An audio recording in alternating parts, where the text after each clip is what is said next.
नमस्कार प्यारे विद्यार्थियों। मेरा ये वीडियो जो है उन विद्यार्थियों के लिए है जिनका अभी सेकंड ग्रेड का जो पेपर हुआ है वो रद्द हुआ है। मतलब मेरा कहने का मतलब अभी जो सरकार का निर्णय आया था कि सेकंड ग्रेड का ग्रुप ए व ग्रुप बी का जो पेपर है वो दोनों पेपर क्या कर दिए गए हैं, निरस्त कर दिए गए हैं। और अब से दोबारा जो है ये पेपर जो है वो 30 जुलाई को कंडक्ट करवाए जाएंगे। विद्यार्थियों, मैं आपके इस दुख को समझ सकता हूँ, लेकिन क्या करें, कुछ समय बाद रिजल्ट आता और फिर वही होता जो रीट में हुआ था। अभी रीट यानी थर्ड ग्रेड में हुआ था, वही होने वाला था। थर्ड ग्रेड में क्या हुआ था, लोग इंतज़ार कर रहे थे कि मेरे अच्छे नंबर है, 200 नंबर है मेरे, ठीक है, और मेरा सिलेक्शन इस बार पक्की है ना। कई विद्यार्थी इंतजार कर रहे थे कि मेरे 191 नंबर है, मेरा आराम से सिलेक्शन होने वाला है। लेकिन वो जो हुआ क्या, अंत में जाकर 200 से पार मेरिट कहाँ गई, 200 से पार, वो भी 2 गुना की, है ना। तो यही सेकंड ग्रेड में होने वाला था। तो ये तो एक यूँ समझो कि इसको एक पॉजिटिव वे में लेकर ये समझो कि ये अच्छा हुआ कि पेपर क्या कर दिया गया, निरस्त कर दिया गया, ठीक है। लेकिन विद्यार्थियों, अब जो है आपको वापस जो है इस पेपर की तैयारी के लगभग जो है 30 से 40 दिन मिले हैं, ठीक है। और इन 30 से 40 दिन में आपको जो है जिन विद्यार्थियों के सेकंड पेपर में, यानी 2 पेपर होते हैं, सेकंड पेपर में जो है वो जिनके 40% प्राप्त हो रहे हैं, उन विद्यार्थियों को तो फर्स्ट पेपर की तैयारी करनी ही करनी चाहिए, ठीक है। और फर्स्ट पेपर की तैयारी के लिए आपको जो है वो 30 से 40 दिन मिलने वाले हैं। इन दिनों में आपको जमकर तैयारी करनी चाहिए, ठीक है। क्योंकि जिन जिन विद्यार्थियों के पास पेपर पहुंचा था, उन विद्यार्थियों की सिचुएशन ये होगी कि वो सेकंड पेपर में तो खूब अच्छे नंबर ले आएंगे, क्योंकि ये तो रद्द नहीं हुआ ना। लेकिन फर्स्ट पेपर में उनको 40% ही प्राप्त कर पाना उनके लिए मुश्किल हो जाएगा। और ये आपको पता है अच्छे तरीके से कि इस बार का जो ये रूल बनाया गया है, वो रूल यही बनाया गया है कि बोथ पेपर यानी दोनों पेपर, जीके प्लस साइकोलॉजी और दूसरा जो है वो सब्जेक्ट का पेपर, है ना, इन दोनों पेपर के अंतर्गत जो है वो अलग अलग 40% जो है वो लाना अनिवार्य है, वरना जो है विद्यार्थी को इसके लिए एलिजिबल नहीं माना जाएगा, ठीक है।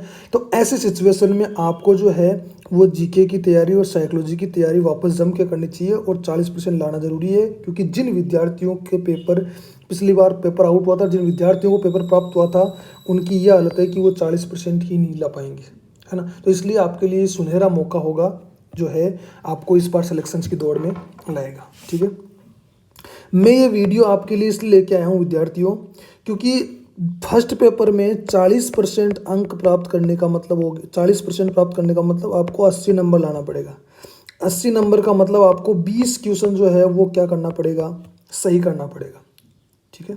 सॉरी, 40 क्वेश्चन जो है वो आपको क्या करना पड़ेगा, सही करना पड़ेगा।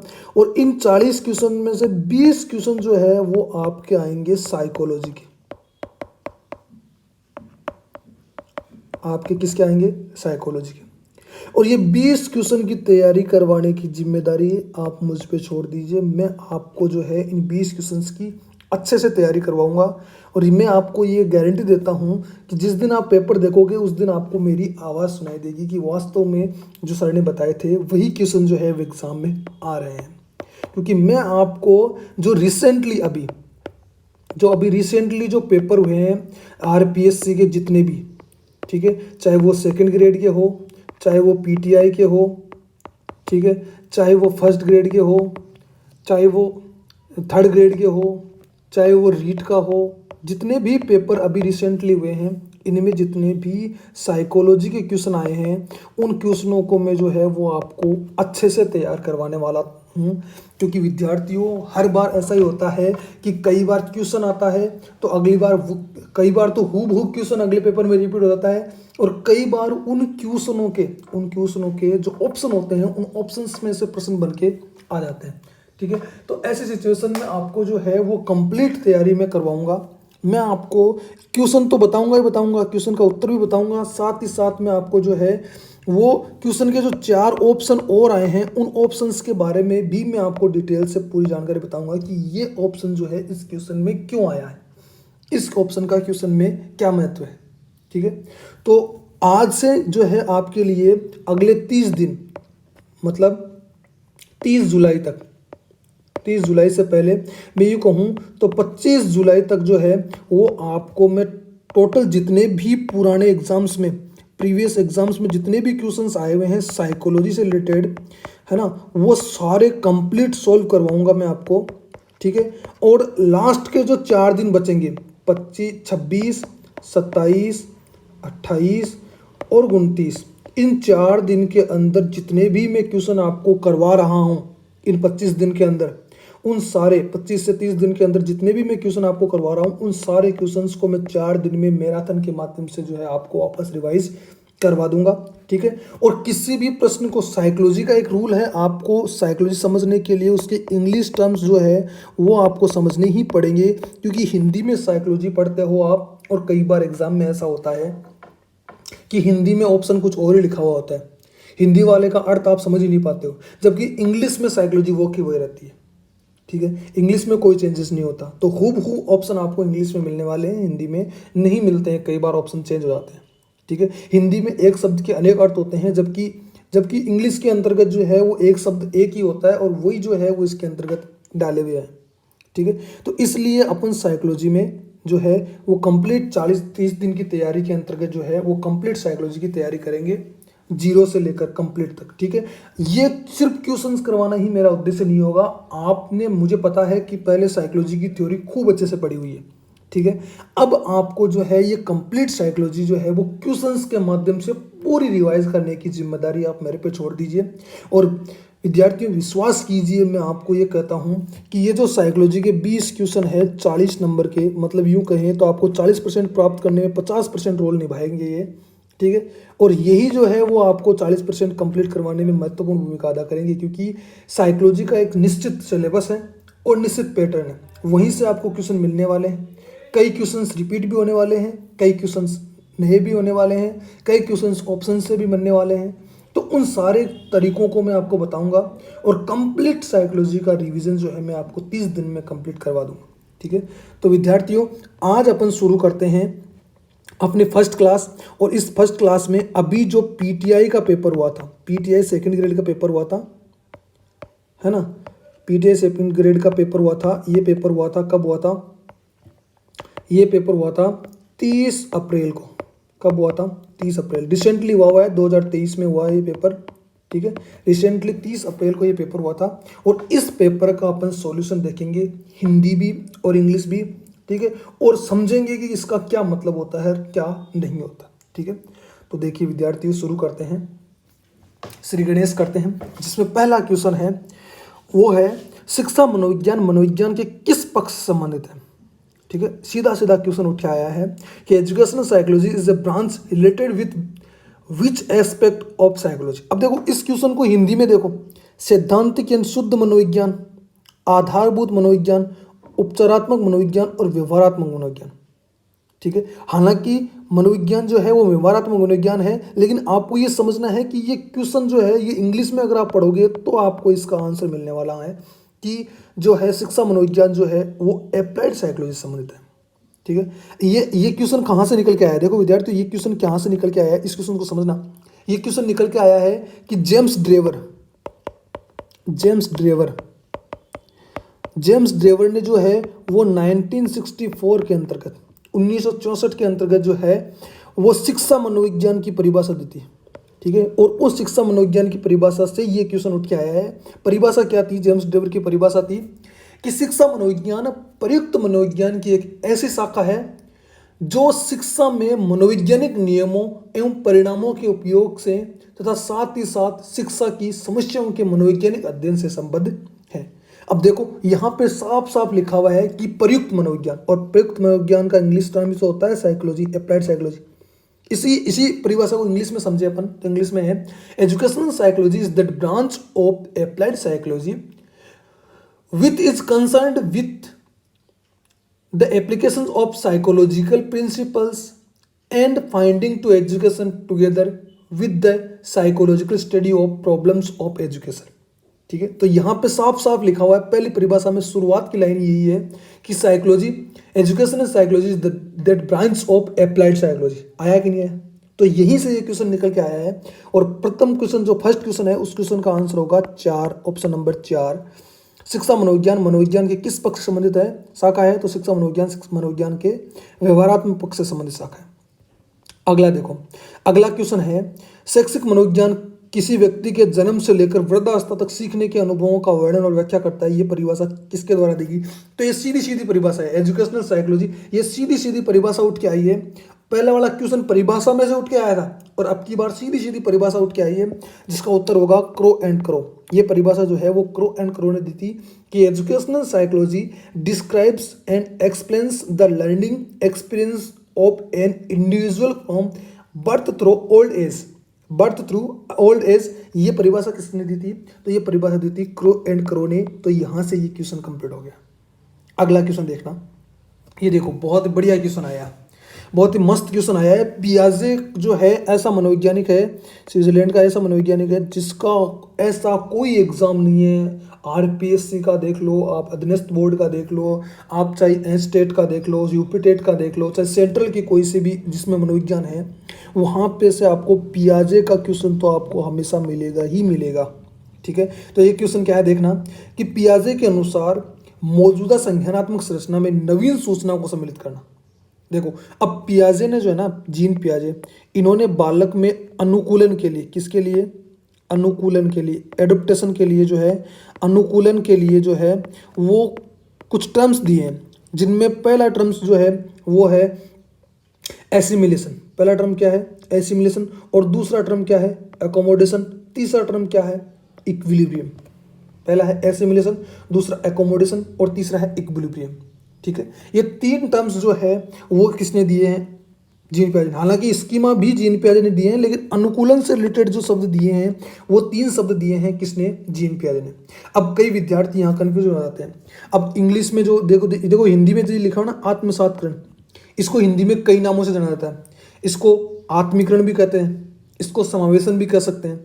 ठीक है, और ये जो समंजन इंग्लिश में लिखा हुआ है, ये हिंदी में लिखा हुआ है, इसको जो है वो समायोजन भी कह सकते हैं, है कि नहीं? लेकिन इंग्लिश में टर्म्स एक ही होगा, एसिमिलेशन और एकोमोडेशन।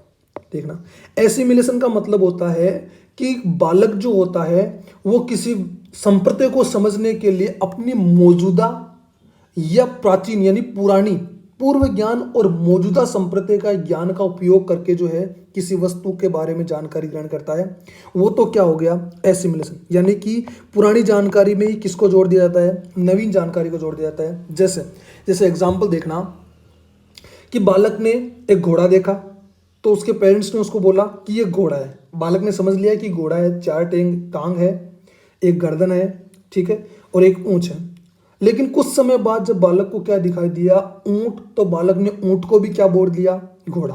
क्या किया? ऊंट को भी बालक ने घोड़ा बोल दिया। ये क्या है? ये है एसिमिलेशन। मतलब नवीन जो जानकारी बालक के पास आई, उसने उसको पुरानी जानकारी के माध्यम से क्या किया? समझा। तो यही तो क्वेश्चन है कि मौजूदा संज्ञानात्मक संरचना में नवीन सूचना को सम्मिलित करना। यानी कि ऊंट को उसने क्या डाल दिया? घोड़े वाले संप्रदाय में डाल दिया। इसका मतलब इस प्रश्न का उत्तर क्या हो गया? इस प्रश्न का उत्तर हो गया आत्मसातकरण।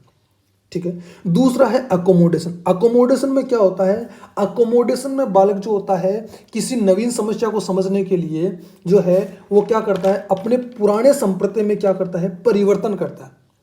यानी मौजूदा ज्ञान या पूर्व संज्ञानात्मक संरचना में क्या करता है? संशोधन करता है। अपने पूर्व अनुभवों या अवधारणाओं में परिवर्तन करके नए वातावरण के साथ क्या करता है? एडजस्टमेंट करता है। इसी को क्या कहा जाता है? इसी को अकोमोडेशन कहा जाता है। अकोमोडेशन कहा जाता है। इसका मतलब अकोमोडेशन का मतलब क्या हो गया? अकोमोडेशन का मतलब हो गया जैसे बालक ने बिल्ली को देखा, ठीक है, और बिल्ली को भी उसने क्या कहा? बिल्ली कहा। कुछ समय बाद उसने कुत्ते को देखा, ठीक है, और कुत्ते को भी उसने क्या कहा? बिल्ली से अलग रखा और कुत्ते को कुत्ता कहा। मतलब नई जानकारी को समझने के लिए उसने क्या किया? अपनी पुरानी जो बिल्ली वाली जानकारी थी उसमें क्या कर दिया? परिवर्तन कर दिया। तो इसको क्या कहते हैं अपन? अकोमोडेशन या समायोजन कहते हैं। ठीक है, तीसरा इक्विलिब्रियम। इक्विलिब्रियम का मतलब हो गया कि एसिमिलेशन और एकोमोडेशन के बीच में जो संतुलन की स्थिति होती है उसी को कहा जाता है इक्विलिब्रियम।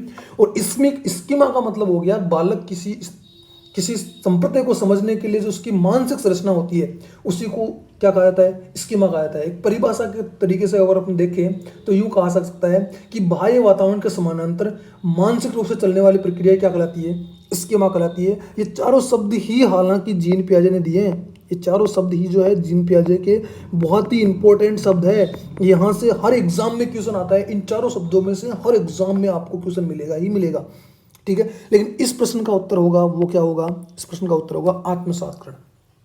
अगला प्रश्न देखना, विकास अनुदैर्ध्य दिशा सिर से पैर की ओर अनुसरण करता है, विकास का यह सिद्धांत क्या कहलाता है। तो विकास के जो है कुछ निश्चित सिद्धांत होते हैं, उन सिद्धांतों में से ही कुछ सिद्धांत यहाँ चारों ऑप्शंस में के अंतर्गत दिए गए हैं। जैसे इस प्रश्न का उत्तर होगा कि विकास सिर से पैर की ओर, मतलब सिर का मतलब अपन क्या कहते हैं, सिर को अपन हेड कहते हैं, ठीक है। तो सिर को अपन मस्तक कहते हैं, और मस्तक से पैरों की तरफ, तो मस्तक अधो मतलब नीचे की ओर होता है, तो शब्द को समझो मस्तकोद्मुखी। लेकिन अब ये कई बार जो होता है वो सिर से पैर की ओर, मस्तकोद्मुखी, और भी आपको हिंदी में नाम देखने को मिलेंगे, लेकिन इंग्लिश में सिर्फ आपको एक नाम देखने को मिलेगा, वो मिलेगा सिफेलोकोड। तो इस प्रश्न का उत्तर तो सिफेलोकोड होगा। लेकिन दूसरा देखो, मतलब पहले आप देखना, बालक जो होता है वो सबसे पहले जो होता है वो अपने सिर को ऊपर उठाना सीखता है, फिर उसके बाद धड़ को ऊपर उठाना सीखता है, फिर घुटनों के बल चलता है, और फिर पैरों के माध्यम से खड़ा होता है। इस प्रकार अपन कह सकते हैं कि बालक का विकास जो होता है वो सिर से पैर की तरफ होता है, ठीक है। दूसरा देखो, केंद्र से परिधि की ओर, केंद्र से परिधि की ओर, इसको अपन इंग्लिश में कह सकते हैं प्रोक्सिमोडिस्टल। प्रोक्सिमोडिस्टल का मतलब हो गया कि पहले बालक के केंद्रीय अंगों का विकास होता है, जैसे हृदय का हुआ है ना, जैसे फेफड़ों का हुआ, केंद्रीय अंगों का विकास होता है। फिर उसके बाद में धीरे धीरे जो है वो परिधीय अंगों का विकास होता है, जैसे हाथों का पहले विकास हो गया, फिर उसके बाद में अंगुलियों का विकास होता है, ठीक है। तो इसको अपन कहते हैं प्रोक्सिमोडिस्टल। ये भी क्या है, ये भी विकास का एक सिद्धांत है। तीसरा है वर्तुलाकार, स्पाइरल, ये भी विकास का एक सिद्धांत है। हालांकि लीनियर विकास का कोई सिद्धांत नहीं है, विकास रैखिक नहीं होता, विकास कैसा होता है, स्पाइरल। इसी को कहते हैं अपन सर्पिलाकार विकास होता है। इसमें क्या होता है देखना, विकास की विभिन्न अवस्थाओं में जो होता है वो विकास होता है वो सर्पिलाकार रूप से होता है। जैसे पहले बालक का विकास सिर का तेज गति से होगा, फिर कुछ समय ऐसा आएगा जब सिर का विकास कुछ समय के लिए धीमा हो जाएगा और बाकी शरीर के अंगों का विकास तेजी से हो जाएगा, है ना।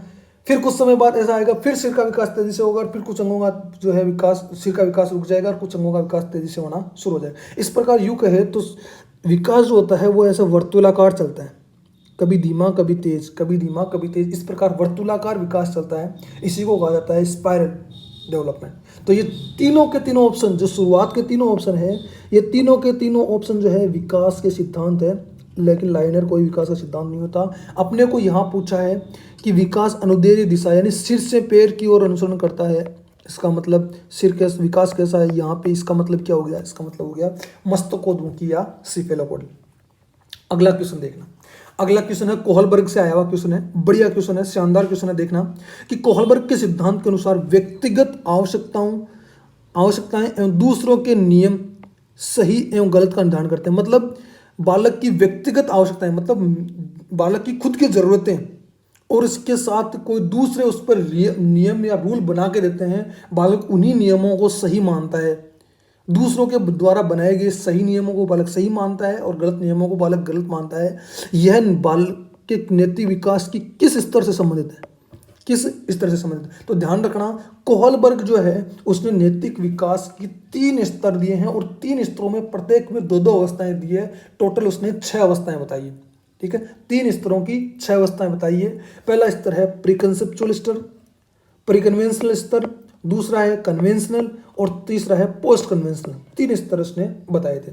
फॉर्मल कन्वेंशनल नाम का कोई, औपचारिक परंपरागत स्तर के नाम का कोई स्तर जो है वो जीन पियाजे ने नहीं बताया था, तो ये ऑप्शन तो वैसे ही कट हो गया, ठीक है।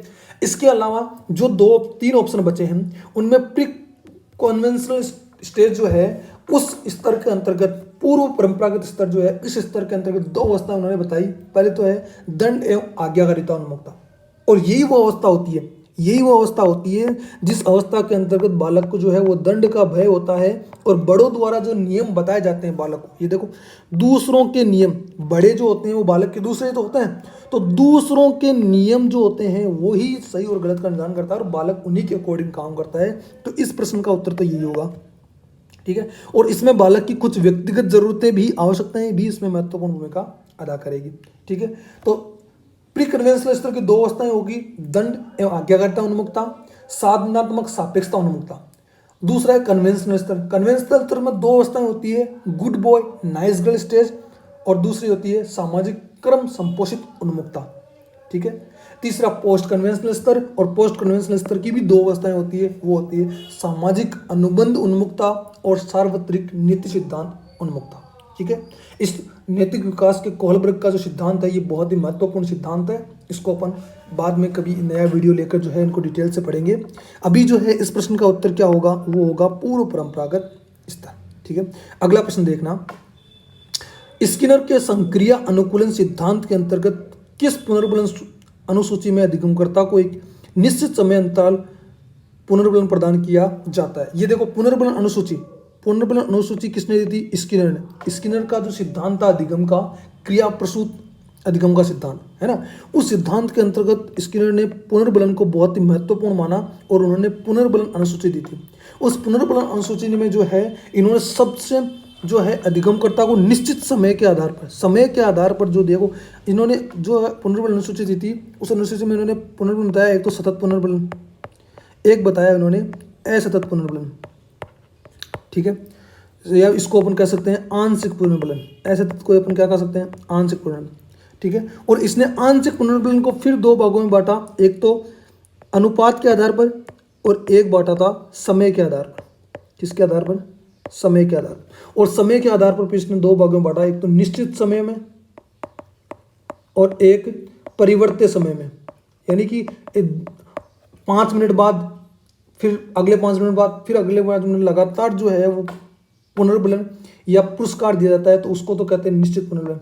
लेकिन जैसे शुरुआत में 3 अनुक्रियाओं के बाद पुनर्बलन दे दिया, फिर 7 अनुक्रियाओं के बाद पुनर्बलन दे दिया, फिर 15 अनुक्रियाओं के बाद पुनर्बलन दे दिया, तो ये क्या है, ये है परिवर्त्य पुनर्बलन। ये क्या है, परिवर्त्य पुनर्बलन।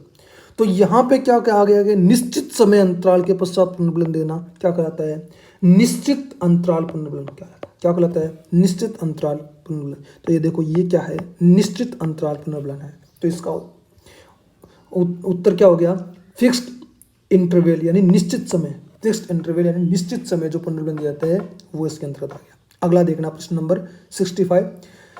प्रश्न नंबर 65 कह रहा है कि निम्नलिखित में से कौन सा कथन अधिगम हेतु सही नहीं है, कौन सा कथन अधिगम हेतु सही नहीं। यहाँ पे अधिगम की विशेषताओं से रिलेटेड क्वेश्चन उठ के आया है। ठीक है। तो पहला ऑप्शन क्या कह रहा है कि अधिगम उद्देश्यपूर्ण लक्ष्य निर्देश होता है, ये तो बिल्कुल सही बात है, अधिगम उद्देश्यपूर्ण लक्ष्य निर्देश होता है। दूसरा अधिगम समायोजन में सहायक, तो ये भी बिल्कुल सही बात है, क्योंकि अधिगम समायोजन तभी हो पाएगा जब, ये तो कहा गया प्रतिभाशाली पालक जो होते हैं वो समायोजन करने की क्षमता में उच्च होते हैं, क्योंकि उनको अधिगम करने की क्षमता भी उच्च होती है, तो ये अधिगम समायोजन में सहायक होता है। अगला ऑप्शन देखो, अधिगम अस्थानांतरणीय, अरे ये गलत बात है, अधिगम का ट्रांसफर हो सकता है, अधिगम का स्थानांतरण संभव है, इसका मतलब इस प्रश्न का उत्तर तो यही हो गया। अगला ऑप्शन देखना, अधिगम में अनुभवों का पुनर्गठन शामिल है, बिल्कुल सही बात है। अधिगम अनुभवों के, भाई अनुभव में प्रशिक्षण के माध्यम से जो व्यवहार में परिवर्तन होता है वही तो अधिगम है ना। अधिगम की परिभाषा तो यही है कि अनुभव व प्रशिक्षण के आधार पर व्यवहार में होने वाला अपेक्षाकृत स्थायी परिवर्तन क्या कहलाता है, अधिगम कहलाता है। तो इसका मतलब अधिगम में क्या शामिल है, अनुभव शामिल है कि नहीं शामिल है, तो इसका मतलब ये भी सही है। तो इस प्रश्न का ऑप्शन क्या हो गया, उत्तर क्या हो गया, ऑप्शन नंबर 3। अगला प्रश्न देखना, निम्नलिखित में से कौन सा क्रियाप्रसूत अनुकूलन में प्रयुक्त तंत्र है।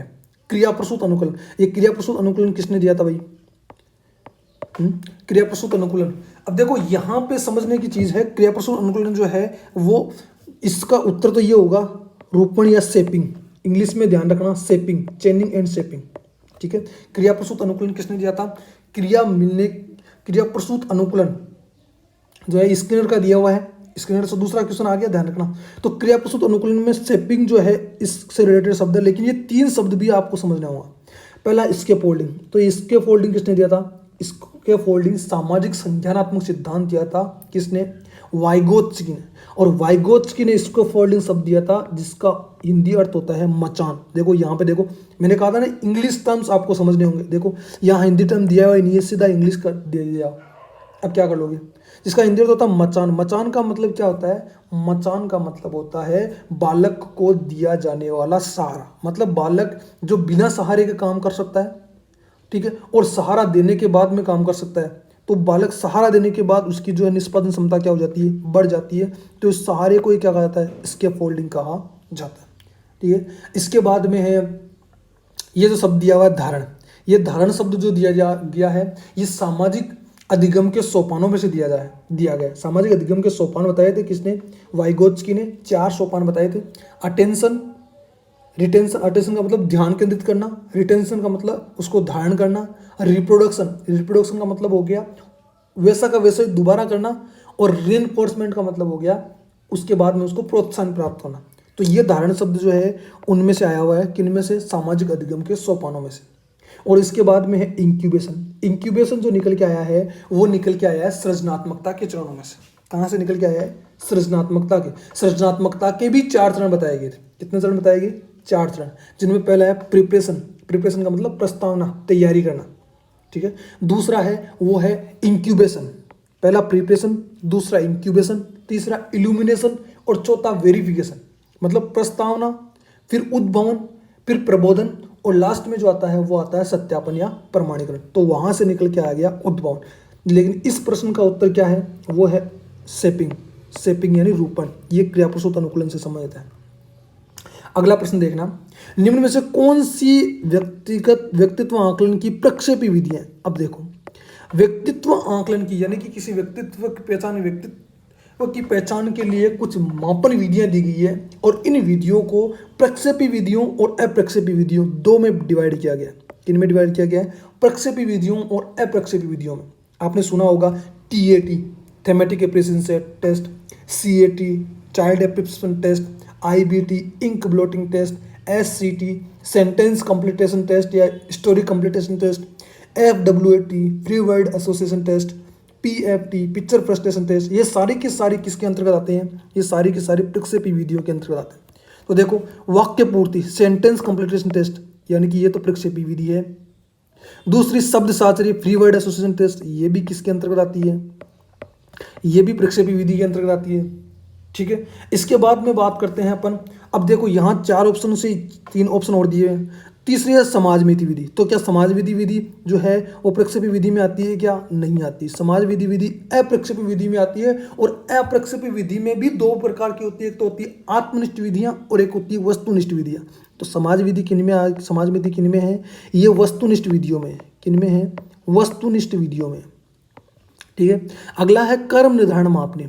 अगला क्या है, कर्म निर्धारण मापनी, और ये कर्म निर्धारण मापनी भी किन में है, ये भी वस्तुनिष्ठ विधियों के अंतर्गत है। तो यहाँ पे प्रक्षेपी विधियां कौन कौन सी है, प्रश्न ये पूछा गया है। तो A और C जो है ये प्रक्षेपी विधियां हैं। इसका मतलब इसका उत्तर क्या हो गया, A।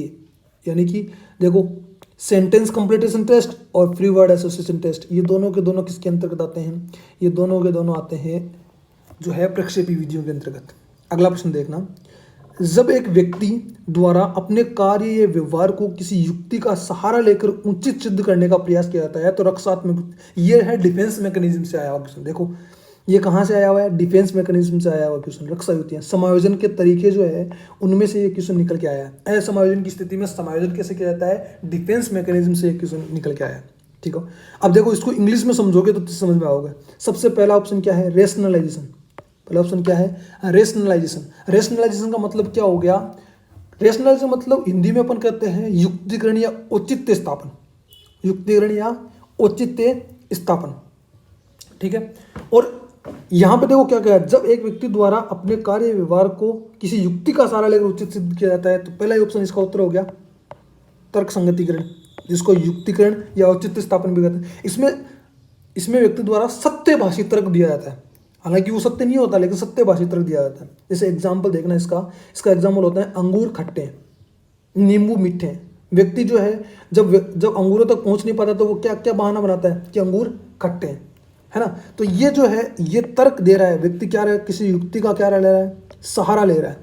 किसी युक्ति का क्या ले रहा है व्यक्ति, सहारा ले रहा है, इसलिए ये क्या कर रहा है, युक्तिकरण हो गया, तर्क संगतिकरण हो गया। ठीक है, अगला देखना, प्रतिक्रिया निर्माण, जिसको अपन कहते हैं रिएक्शन फॉर्मेशन। रिएक्शन फॉर्मेशन में क्या होता है, व्यक्ति जो है वो सामाजिक परिस्थितियों को क्या कर देता है, नकार देता है और अचेतन का विरोध करता है, और क्या करता है, अपनी खुद की मानसिक मनोरचना, अलग ही अपने दिमाग से मनोरचना बना लेता है कि हाँ ऐसा ही है है ना, अपने दिमाग से कुछ अलग ही प्रतिक्रिया का क्या कर लेता है, वो निर्माण कर लेता है। ठीक है, जैसे कि कोई बालिका जो है वो लंबे बाल नहीं रख पाती, तो वो क्या कर लेती है, वो बॉब कट करवा लेती है और अपने आप में खुश रहती है ना। तो ये क्या हो गया, रिएक्शन फॉर्मेशन। अगला है रिग्रेशन, प्रतिगमन। रिग्रेशन या प्रतिगमन का मतलब हो गया कि पीछे यानी भूतकाल में जाकर जो है वो परिस्थिति को क्या करना, परिस्थितियों का जो है सामना करना। जैसे जैसे ये एग्जाम्पल कई बार आया हुआ है कि एक युवा जो है, एक व्यक्ति जो है या वृद्ध जो व्यक्ति है वो बच्चे की तरह रोता है ना, एक वृद्ध व्यक्ति जो है वो घुटनों के बल चलता है। तो ये प्रतिगमन जो है, ये प्रतिगमन है, पीछे जाकर जो है वो सारा लेना। और ये जो है ये समायोजन की सबसे अच्छी युक्ति है उदात्तीकरण। उदात्तीकरण, शोधन या मार्गात्तीकरण जिसको अपन कहते हैं, और इंग्लिश में जिसको अपन कहते हैं सब्लिमेशन। ये अगर पूछा जाए कि समायोजन की कौन सी युक्ति सर्वाधिक महत्वपूर्ण है, सबसे अच्छी है, तो वो कौन सी है, उदात्तीकरण। इसके अंतर्गत क्या होता है, इसके अंतर्गत ये होता है कि किसी व्यक्ति की जो नकारात्मक स्थिति होती है उसको वो जो है वो ऐसी सिचुएशन में डालता है कि वो क्या हो जाती है, वो अच्छी हो जाती है। जैसे एक क्रोध ज्यादा आने वाले व्यक्ति का क्या बन जाता, बॉक्सिंग चैंपियन बन जाना, है ना। तो ये क्या है, ये उदात्तीकरण है। जैसे किसी व्यक्ति का दिल तोड़ने पर, यानी लड़की उसको छोड़ के चली जाती है, दिल टूट जाता है ना, तो दिल टूटने पर क्या होता है, व्यक्ति उस IAS बन जाता है या कवि बन जाता है ना। तो ये किसका उदाहरण है, ये उदात्तीकरण का उदाहरण है। ठीक है, तो इस क्वेश्चन का उत्तर क्या हो गया, इस क्वेश्चन का उत्तर हो गया तर्क संगतिकरण। जब व्यक्ति द्वारा अपने कार्य या व्यवहार को किसी युक्ति का सहारा लेकर उचित सिद्ध करने का प्रयास किया जाता है, तो ये रक्षात्मक क्या कहलाती है, तर्क संगतिकरण कहलाती है। अगला प्रश्न देखना, आलपोर्ट के अनुसार व्यक्तित्व गत्यात्मक संगठन। ये सीधी सीधी परिभाषा देखो, दो परिभाषा, शुरुआत के दो क्वेश्चनों में दो परिभाषाएं आई थी, और ये तीसरी परिभाषा। कोई कहता है ना परिभाषाओं से क्वेश्चन कम आते हैं, तो देखो लगातार तीसरी परिभाषा आ गई है। एक पेपर में 20 प्रश्नों में से तीसरी परिभाषा आ गई। आलपोर्ट के अनुसार व्यक्तित्व गत्यात्मक संगठन किनका, मनोदैहिक तंत्र का। किसका, सीधी सीधी परिभाषा है। आलपोर्ट के अनुसार व्यक्तित्व जो है वो गत्यात्मक संगठन किनका है, मनोदैहिक तंत्र का। सीधी सीधी परिभाषा है यहाँ से। ठीक है, अगला प्रश्न देखना, निम्न में से कौन सा गिलपोर्ट द्वारा प्रतिपादित बुद्धि के त्रिआयामी सिद्धांत की उपमाओं में सही मिलान नहीं है। ये देखो, त्रिआयामी सिद्धांत दिया था गिलपोर्ट ने, है ना, उसमें उसने जो है बुद्धि का संरचना मॉडल भी जिसको कहा जाता है। ठीक है, और तीन चीजें बताई थी, संक्रिया, विषय वस्तु और उत्पाद। तीन चीजें बताई थी उसने, संक्रिया, विषय वस्तु और उत्पाद, जिसको उसने पहले क्या किया था, 5, 4 और 6, पहले 120 तत्व बताए थे। कब, 1967 में। फिर उसने चेंज किया, किसमें चेंज किया, विषय वस्तु में चेंज किया, और 5, 5 और 6 मतलब 150 तत्व कर दिए। फिर उसने क्या किया, फिर उसने संक्रिया में परिवर्तन किया, और 5, 5 और 6 करके टोटल कितने कर दिए, 180 कर दिए। और ये कब किया, ये 1988 में, ये 1988 में, ये 1967 में और ये 1988 में किया था। ठीक है, तो उसने जो है ये तत्व बताए थे, इन तत्वों में से कौन सा मिलान नहीं है। तो देखो, विषय वस्तु के अंतर्गत क्या आएगा, विषय वस्तु प्रतीक, बिल्कुल प्रतीक विषय वस्तु के अंतर्गत आता है। अच्छा, मूल्यांकन हुआ, संज्ञानात्मक क्षमता हुई, है ना, इसके अलावा कन्वर्जेंट थिंकिंग हुई, डाइवर्जेंट थिंकिंग हुई, है ना, इसके अलावा मेमोरी स्टोरेज हुए, सारे के सारे किस में आते हैं, विषय वस्तु में आते हैं। तो ये तो सही बात है। ठीक है, इसके बाद में बात करते हैं अपन संक्रिया। संक्रिया के अंतर्गत विषय वस्तु के अंतर्गत जो आते हैं वो सारे के सारे क्या आते हैं, विजुअल प्रतीक। सही है, ये तो एकदम सही है। जैसे प्रतीक हुआ, है ना, सिंबल हुए, प्रतीक हुए, विजुअल दृश्य प्रतीक हुए, बिहेवियर व्यवहार हो गया, ये सारे के सारे किसके अंतर्गत आते हैं, ये विषय वस्तु के अंतर्गत आते हैं। जो मैंने बताए थे, कन्वर्जेंट थिंकिंग, डाइवर्जेंट थिंकिंग, संख्यानात्मक क्षमता हो गई, मेमोरी हो गई, ये सारे के सारे संक्रिया में आते हैं। किस में आते हैं, संक्रिया। विषय वस्तु किसी भी समस्या के समाधान के लिए पहले काम में ले जाने वाली सूचनाएं विषय वस्तु होती है। फिर उस संक्रिया, उस प्रॉब्लम से संबंधित जो सोच विचार करके मानसिक प्रक्रियाएं होती है वो संक्रिया के अंतर्गत आती है। और उसके बाद में जो सूचनाएं प्राप्त होती है, संक्रिया के बाद में जो सूचनाएं प्राप्त होती है वो उत्पाद होती है ना। तो ये देखो, संज्ञान भी सही है, संक्रिया में आएगा, लेकिन उत्पाद अर्थगत नहीं है। उत्पाद के अंतर्गत क्या क्या आएंगे, उत्पाद में आएंगे वर्ग हुआ, इकाई हुआ, संबंध हुआ, स्थानांतरण हुआ, ट्रांसफॉर्मेशन यानी परिवर्तन हुआ, है ना, प्रणाली हुई, है ना, इम्प्लीकेशंस, यानी ये सारे के सारे किसके अंतर्गत आते हैं, ये किसके अंतर्गत आते हैं, उत्पाद के अंतर्गत। ये अर्थगत जो है वो उत्पाद में नहीं आता है। इसका मतलब इस क्वेश्चन का उत्तर क्या हो गया, उत्पाद हो गया।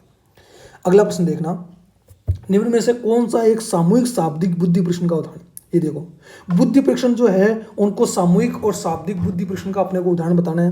देखो, ये आर्मी बीटा परीक्षण जो है ये है तो सामूहिक बुद्धि परीक्षण, लेकिन ये अशाब्दिक बुद्धि परीक्षण है ना।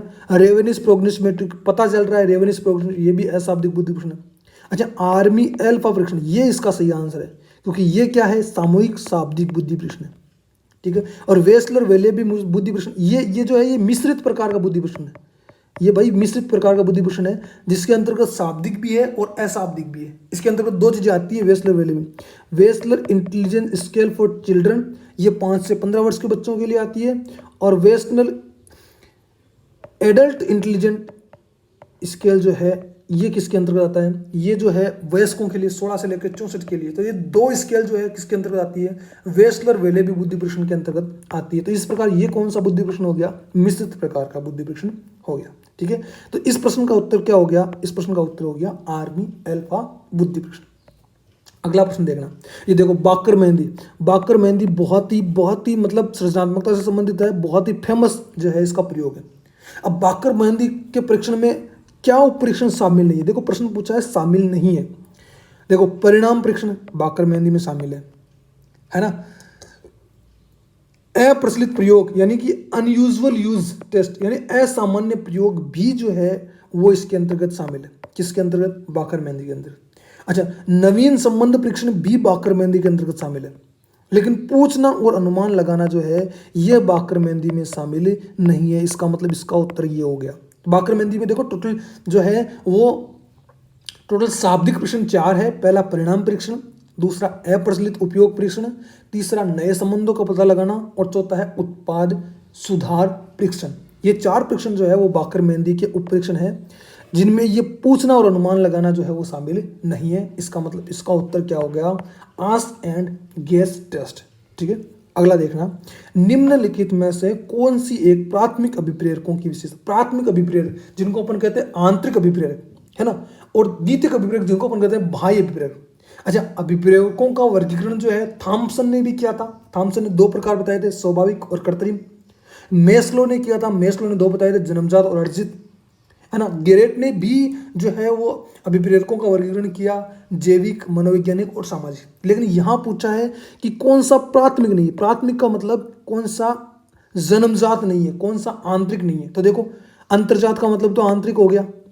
अच्छा, अंतर्जात का मतलब क्या हो गया, आंतरिक हो गया। दूसरा, अंतर्जात का मतलब भी आंतरिक हो गया, सार्वभौमिक, सब में पाए जाते हैं। तो जन्मजात जो प्रेरक होते हैं वो तो सभी में पाए जाते हैं। जन्मजात जो विवेक होते हैं वो तो सभी में पाए जाते हैं ना।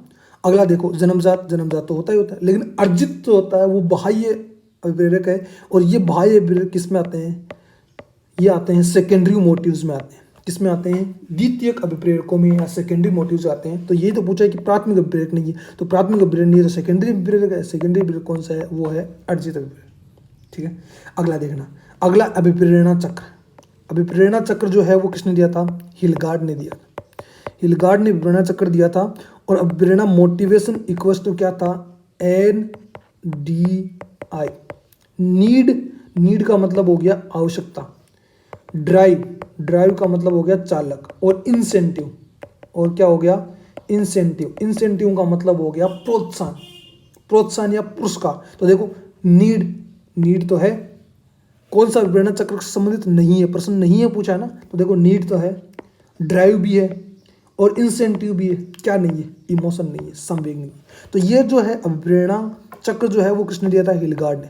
ध्यान रखना, इसके अंतर्गत जो है वो डेसी नाम के व्यक्ति ने, किसने, डेसी ने एक और जोड़ दिया था। वो क्या जोड़ा था, संज्ञान जोड़ दिया था। तो इसने जो डेसी ने जो दिया था वो दिया था नीड, ड्राइव, इंसेंटिव, और लास्ट में जोड़ दिया था उसने कॉग्निशन। तो ये जो है ये किसके अनुसार है, ये डेसी के अनुसार है, और ये किसके अनुसार है, ये है हिलगार्ड के अनुसार। और अपने को जो ये प्रश्न पूछा है, इस प्रश्न का उत्तर क्या होगा, इस प्रश्न का उत्तर होगा संवेग जो है वो प्रेरणा चक्र में शामिल नहीं है, ठीक है। अगला देखना, एक बालक की गणित विषय में उपलब्धि उच्च स्तर की, खेलों में रुचि औसत स्तर की तथा सृजनात्मकता निम्न स्तर की है ना। तो ये जो है ये उदाहरण किसका है, तो भाई ये तो बालक की जो है वो अंतर्व्यक्तिक विभिन्नताओं से है बालक की किससे विभिन्नताओं से? इंट्रा इंडिविजुअल डिफरेंसेस, बालक की अंतर व्यक्तिगत विभिन्नताओं से संबंधित है ना। विभिन्नताएं व्यक्तिगत विभिन्नताएं तो हैं, है ना। तो ये बालक की अंतः व्यक्तिक या इंट्रा इंडिविजुअल डिफरेंसेस से संबंधित जो है वो क्वेश्चन है, ठीक है। अगला देखना, वर्ग त्वरण। वर्ग देखो, त्वरण किस प्रकार की विशिष्ट आवश्यकता वाले बच्चों को शैक्षिक हेतु का उपाय। देखो इस क्वेश्चन को अगर आप यहां से नहीं समझे ना तो ऑप्शन देख के भी समझ सकते हो। देखो, अधिगम निरोग्य बालक, अपचारी बालक और धीमी गति से सीखने वाले, तीनों तो ऑप्शन सेम से है ना। स्लो लर्नर, डिलिक्वेंट और लर्निंग डिसेबल्ड, ये तीनों ऑप्शन तो सेम है ना। क्या इन बालकों को त्वरण यानी कि ग्रेड एसोसिएशन का मतलब हो गया कि बालक को एक क्लास से कुछ ही समय मतलब आधे समय पढ़ाकर उसको अगली क्लास में प्रमोट कर देना, है ना, तेजी से उसको प्रमोट करना, तो ये त्वरण है। और त्वरण उन्हीं को हो पाएगा जो बालक अच्छे से सीख पाते हैं, जिनकी लर्निंग एबिलिटी क्या होती है, उच्च होती है। तो इसका मतलब इस प्रश्न का उत्तर क्या हो गया? इस प्रश्न का उत्तर हो गया प्रतिभाशाली बालक, गिफ्टेड चाइल्ड जो होते हैं उनको वर्ग त्वरण की आवश्यकता होती है। और जैसे और भी एग्जाम्पल आ जाता है कि इनको जो है वो एक्स्ट्रा सिलेबस पढ़ाया जाता है ना। तो ये जो है प्रतिभाशाली बालकों की विशेषता है। अगला प्रश्न देखना, कौन सा अभिवर्ती के संबंध में सही नहीं है? अभिवर्ती के संबंध में सही नहीं है। अब देखो ये क्वेश्चन बहुत ही बढ़िया क्वेश्चन है और महत्वपूर्ण क्वेश्चन है। ये क्वेश्चन आपको कई गाइड्स जिनको आप रंग रंगीनी किताबें पढ़ते हैं ना, अलग अलग कलर की किताबें, उन किताबों में आपको ये गलत मिलेगा। इसका उत्तर ध्यान रखना। देखो प्रश्न क्या कह रहा है कि अभिवर्ती के संबंध में सही नहीं है। देखो ऑप्शन पढ़ना, अभिवर्ती किसी व्यक्ति, वस्तु अथवा घटना के प्रति अनुक्रिया की मानसिक, अभिवर्ती का मतलब होगा दृष्टिकोण, एटीट्यूड जिसको इंग्लिश में कहते हैं, दृष्टिकोण। कोई व्यक्ति जो होता है उसका दृष्टिकोण कैसा है ना। तो ये दृष्टिकोण उसकी मानसिक स्थिति को तो बताता है ना। तो इसकी मानसिक अनुक्रिया को बताता है। तो ये तो अभिवर्ती के बारे में बिल्कुल सही है ना। अभिवर्तियों में विवरणात्मक विशेषता पाई जाती है, ये बात भी एकदम बिल्कुल सही है। भाई अभिवर्ती होगी तो उस बालक को जो चीज पसंद होगी, जिस वस्तु के बारे में बालक का सकारात्मक दृष्टिकोण होगा, उस काम को करने को बालक को क्या मिलेगी? प्रेरणा मिलेगी, अभिप्रेरणा मिलेगी। तो अभिप्रेरणा तो विशेषता होती है कि नहीं होती? तो ये बात भी सही है। अगला ऑप्शन देखना, अभिवर्ती अंतर्जात होती है। इसको छोड़ते हैं एक बार, अगला ऑप्शन देखते हैं। अभिवर्ती में संज्ञानात्मक, भावात्मक और व्यवहारात्मक घटक होते हैं, बिल्कुल सही बात। अभिवर्ती में देखो कॉग्निटिव, अफेक्टिव और बिहेवियरल तीनों चीजें। कोई बालक जो होता है किसी वस्तु को समझेगा तभी तो उसके बारे में ध्यान केंद्रित करेगा, तभी तो उसके बारे में उसमें क्या बनेगी? अभिवर्ती बनेगी, है ना। उस चीज से उसका भावात्मक रिलेशन कैसा है? अगर अच्छा रिलेशन है तो उसकी अच्छी दृष्टिकोण बनेगा, अगर बुरा रिलेशन है तो नेगेटिव दृष्टिकोण बनेगा, और उसी के आधार पर उसका व्यवहार प्रदर्शित होगा। तो ये बात तो अभिवर्ती के बारे में सही है। इसका मतलब ये ऑप्शन जो है, ये ऑप्शन इस प्रश्न का उत्तर होगा अभिवर्ती अंतर्जात। अंतर्जात का मतलब क्या हो गया? अभिवर्ती एटीट्यूड इनेट का मतलब जन्मजात होती है। क्या अभिवर्ती जन्मजात होती है क्या? बिल्कुल नहीं। अभिवर्ती कैसी होती है? अभिवर्ती अर्जित होती है। अभिवर्ती कभी भी जन्मजात नहीं होती। ये आपकी जो रंग रंगीली किताबें हैं ना, उन कई किताबों में गलत दिया हुआ है कि अभिवर्ती जन्मजात और अर्जित दोनों बताया हुआ है। लेकिन ध्यान रखना, अभिवर्ती हमेशा कैसी होती है? अर्जित। भाई जो बालक जिस वातावरण में रहेगा उसी वातावरण के अकॉर्डिंग तो उसके दृष्टिकोण का निर्माण होगा ना, है ना। क्या जन्मजात दृष्टिकोण का निर्माण होता है क्या? नहीं होता। इसका मतलब इस प्रश्न का उत्तर ये है। क्या कहा गया है कि अभिवर्ती के संबंध में सही नहीं है। तो ये ऑप्शन जो है वो सही नहीं है कि अभिवर्ती जन्मजात होती है, ये बात गलत है। अभिवर्ती कैसी होती है? अभिवर्ती अर्जित होती है, ठीक है। अगला क्वेश्चन देखना, डिफरेंशियल एप्टीट्यूड टेस्ट DAT, ये जो है ना, ये NCERT की किताब जो है ना, आपकी NCERT किताब है ना, उस किताब के चैप्टर नंबर 1 में दिया हुआ है DAT, differential aptitude test. NCERT के चैप्टर नंबर 1 में दिया हुआ है ये DAT, डिफरेंशियल एप्टीट्यूड यानी कि विभेदी अभिक्षमता परीक्षण, डिफरेंशियल एप्टीट्यूड टेस्ट DAT। इसमें कई प्रकार के जो है वो टेस्ट होते हैं, जैसे कि मैं बताऊं कि भाषिक या शाब्दिक तर्कना, तो ये देखो भाषा का उपयोग होता है इसमें, शाब्दिक तर्कना होती है। इसके अलावा संख्यात्मक क्षमता, देखो ये आंकिक क्षमता, न्यूमेरिकल एबिलिटी भी होती है इसमें। पूछा क्या है? उपमापनीय सम्मिलित है निम्न में से किसके अतिरिक्त उपमापनीय शामिल है? तो आंकिक अभिक्षमता तो शामिल है। यहाँ बताना है कि कौन सी जो है वो डिफरेंशियल एप्टीट्यूड में शामिल नहीं है। तो देखो आंकिक क्षमता भी है, भाषिक क्षमता भी है, अमूर्त तर्कना भी शामिल है, अमूर्त तर्कना भी शामिल है। इसके अलावा इसमें यांत्रिक तर्कना भी शामिल है। इसके अलावा इसमें परिशुद्धता का मापन भी शामिल है। इसके अलावा इसके अंतर्गत लिपि की गति भी शामिल है, लेकिन चित्र निर्माण जो है वो इसके अंतर्गत डिफरेंशियल एप्टीट्यूड के अंतर्गत शामिल नहीं है। तो इसका उत्तर क्या हो जाएगा? इसका उत्तर हो जाएगा पिक्चर कंस्ट्रक्शन, चित्र निर्माण जो है वो डीएटी के अंतर्गत, डिफरेंशियल एप्टीट्यूड टेस्ट के अंतर्गत अभिक्षमता, विभेदी अभिक्षमता परीक्षण के अंतर्गत शामिल नहीं है। ठीक है, तो ये जो था आज अपन ने लिया पीटीआई का जो पेपर हुआ था, पीटीआई सेकंड ग्रेड का पेपर हुआ था अभी रिसेंटली 30 अप्रैल को ये पेपर हुआ था। ठीक है, 2023 में, और ये बहुत ही महत्वपूर्ण 20 क्वेश्चंस इसके थे और ये आपके लिए बहुत ही कारगर साबित होंगे। ध्यान रखना विद्यार्थियों, क्वेश्चंस रिपीट होते हैं, क्वेश्चंस के ऑप्शंस में से क्वेश्चन बन के आते हैं और क्वेश्चंस फिर जो है घुमा फिरा के क्वेश्चंस वही रहते हैं। ध्यान रखना, इसलिए प्रश्न को हमेशा पढ़ते समय हिंदी और इंग्लिश दोनों को समझे, क्योंकि ये नियम हर पेपर के शुरुआत में लिखा हुआ होता है कि जो है अगर हिंदी और अंग्रेजी में मतभेद होने की स्थिति में जो है वो हिंदी वाला प्रश्न जो है वो अधिक इंग्लिश वाला जो टर्म्स है प्रश्न जो है वो मान्य रखा जाएगा, उसके अकॉर्डिंग निर्णय किया जाएगा। ठीक है, तो ये था आज का पेपर पीटीआई का। आगे अगली वीडियो में फिर मिलते हैं। धन्यवाद दोस्तों।